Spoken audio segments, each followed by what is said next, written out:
Hello, hi, welcome once again to M5's English language learning program, Let's Speak English. I'm Gav Duncan and I'm here on your TV to help you learn English. Now, are you sitting comfortably? Yes? Good. And are you ready for today's lesson? Yes? Good. Okay, well let's learn English together. And welcome once again to the studio. Yes, we're here and we're all ready. We've been waiting for you to come in, get your cup of coffee, settle down on the sofa and signal us that you're ready for the Tuesday edition of English. And yes, I know you all know, but I'm going to say it anyway. This is week 60 and we all know what that means, don't we? Yes, the fact that this is week 60 means that all this week we'll be looking back at some of the stuff we've learned in the past 4 weeks. So, if you're all ready, then let's dive in. Okay, so we're all here. I'm here in front of the camera, under the blindingly powerful lights. Chubba, the man with the cans, the sound engineer, is sitting on my left, listening to every word I say. Muddy, the director, is sitting in the big chair, monitoring everything I do on the special TV monitor thingy. Adam, the man in charge of the autocue, the camera technician, is controlling the autocue. Virag, the scripter, is sitting there on my left, keeping an eye on the stopwatch. Otti, the cameraman, is directly in front of me, checking that I remain in shot and in focus, and making sure that the white balance is correctly set, so that you see me like this and not like this. Oh, and last but not least, Juji, the brush, head of our makeup department, is sitting there behind Otti, the cameraman. And what's she doing? Well, she's also watching me on the special TV monitor thingy. But where Otti's watching me for position, focus and colour and white balance, Juji's paying attention to my face, seeing if I'm sweating too much. Because when I sweat, my face becomes shiny and my skin reflects the light.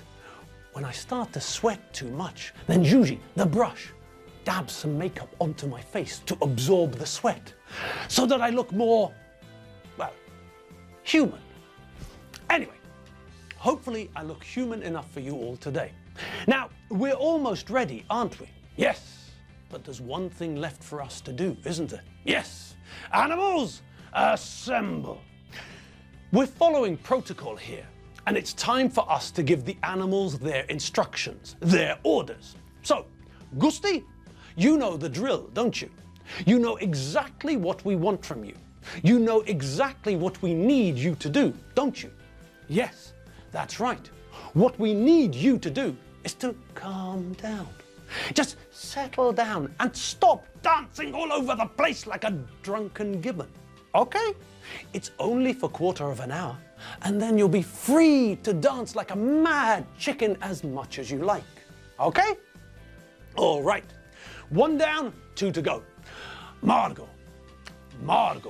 you know what we require of you, don't you? That's right. We need you to not block the TV screen. So, okay, if you want to, you can sit on top of the TV set. We know you like it there. It's nice and warm there, isn't it? Okay, so yes, sit there if you want. Lie there if you want. But, and this is the important part, don't block the screen. Keep your tail out of the way. Okay? 2 down, 1 to go. Nigel. How are you today, Nige? Did you have carrots and celery for breakfast? Were the carrots and celery nice? Were they fresh and crunchy? Good. Now, Nigel, you know what we want you to do, don't you? Yes, that's right. We'd like to ask you to keep quiet for the next 15 minutes. I mean, we all recognize that funny, squeaking, snorting, grunting sound is, well, quite cute. But when we're here trying to teach people English and you're there doing a fine impression of a pneumatic drill, well, it makes it really hard for people to hear what I'm saying. And that's not very helpful, is it? No, it's not. So, Nige, We all know what a great, helpful bloke you are, and I'm sure that you'll help us all now by putting a cork in it, okay? So, Nige, for the next 15 minutes, cork it, okay? Yesterday, we had a quick look at how we make sentences in English. We looked at the way we put different elements together.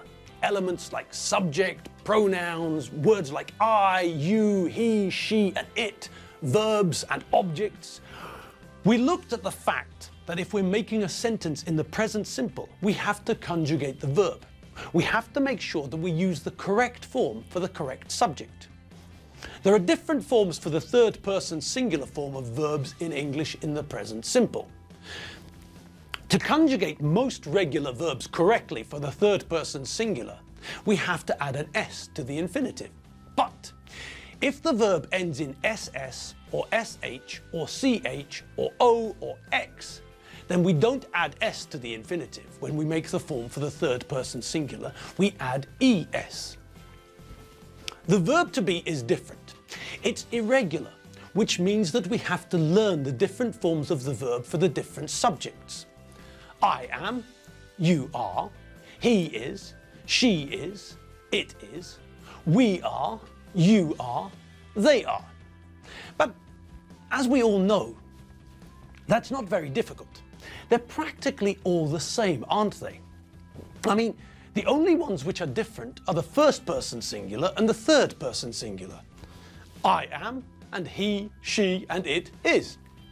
All of the other forms of the verb to be in the present simple are. Simple, really. Now, as we also know and remember, with English there are a few times where we have to be careful with spelling. If we want to make a sentence using the third person singular form of a verb which ends in Y, then we also have to be a little bit careful. If the verb ends in vowel plus Y, then it's simple, isn't it? If the verb ends in A, E, I, O, or U, followed by a Y, then when we make the third person singular form of the verb, we have to add an S to the infinitive. Easy. So that means that in the present simple, we conjugate the verb to say for the third person singular as says. When we conjugate the verb to obey, we know that in the third person singular it becomes obeys, adding an S because the verb ends in E plus Y.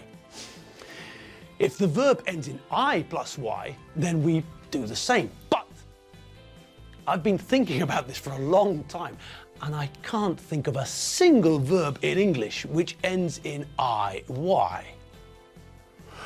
I don't think there is one.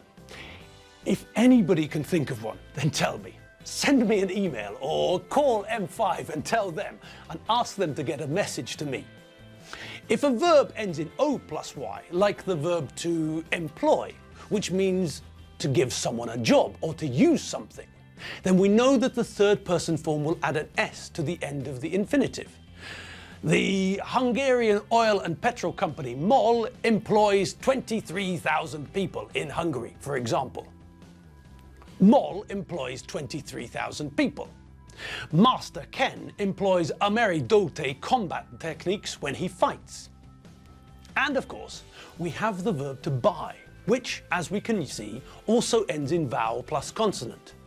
So we know that when we're using the verb to buy in a sentence where the subject is the third person singular, then we have to add an S to the end of the infinitive. I buy milk every couple of days, but he buys 2 liters of milk every day. He really likes milk. Now, okay, we've looked again at what we have to do with a verb which ends in vowel plus Y in the present simple tense in English when we're using the third person singular. But who remembers what happens when the verb in question ends in consonant plus Y?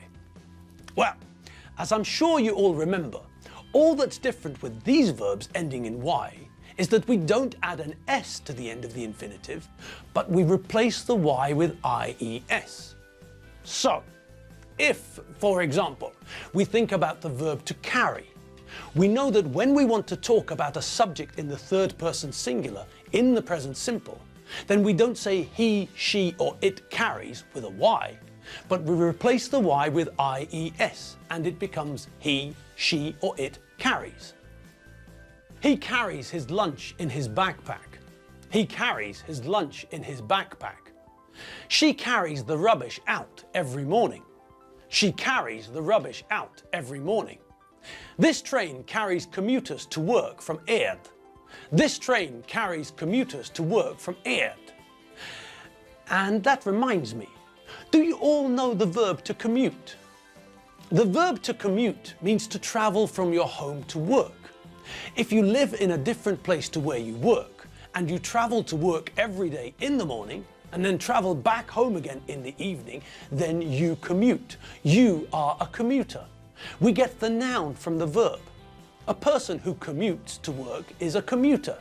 So, if someone lives a few kilometers outside a city, and they go to work in the city every day and then come back in the evening, then that person is a commuter. So, if we look at London, for example, most of the people who work in London don't live in London. It's too expensive and there's nowhere to park. These people live outside London, in the suburbs, and every morning and evening they catch trains, commuter trains to take them into London and then back home. A commuter train is a train which takes people to the nearest city or big town to work. That means that most commuter trains will leave the suburbs, the areas around the city where most people live, in the morning so that they can get into the city in time to start work. In the evening, the same trains will bring the commuters back home. Now, when we think about commuting, we also know that there are more people traveling than usual. There are lots and lots of people catching trains to get to work in the morning, and lots of people catching trains to get home in the evening. This means that there are more people traveling at these two times of the day. These times are what we sometimes call rush hour. This is the time of day when everyone is rushing about. Now, the verb to rush is a synonym for the verb to hurry. When we rush or hurry, we try and move or do something faster than usual. We feel that we don't have enough time, so we have to rush, we have to hurry. Normally, every evening, Dave Squid sets his alarm clock for 6:45 a.m.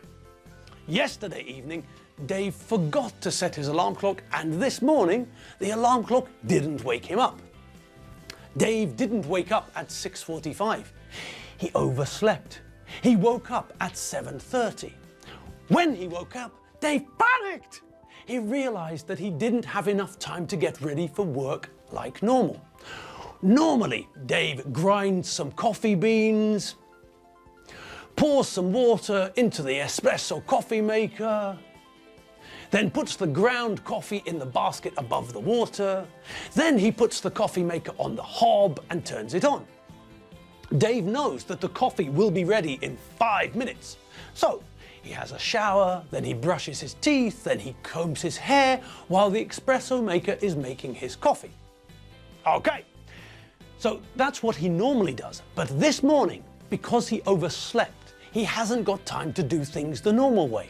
Now, because he's late, Dave has to rush, he has to hurry, he has to do things faster than normal. This is what we do when we rush or hurry. We try to do something faster than normal.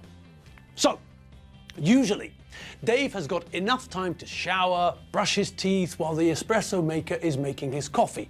But that's not the case today. Today, Dave woke up late, and this means that he has to rush to get ready for work. He can't be late. So, this means that he has to rush, he has to hurry. And that's it for the day. Yes, our second day of the mini revision is over, and now you're free to do whatever you want for the rest of the afternoon. Go for a walk, watch some TV, have another coffee, have a cup of tea, make a sandwich. The possibilities are endless. As for me, well, I'm going to have a cup of coffee here in the studio, and then I'm going to go home and have another cup of coffee at home. After that, well, I haven't decided yet. I'll see what my wife wants to do, and then we'll decide together. Maybe we'll go out, maybe we'll stay in. Anyway, whatever I do, I'll make sure that I have a great time, and I recommend that you do the same. Whatever you do this afternoon and evening, have fun. Okay, you all know where to go on the internet if you need some more English. www.m5tv.hu. That's where we store the old lessons, and that's where you can find our vocabulary list too. All right, the lesson's over and we're off like a scalded cat. Have a great evening and I'll see you all tomorrow. See you later. Bye.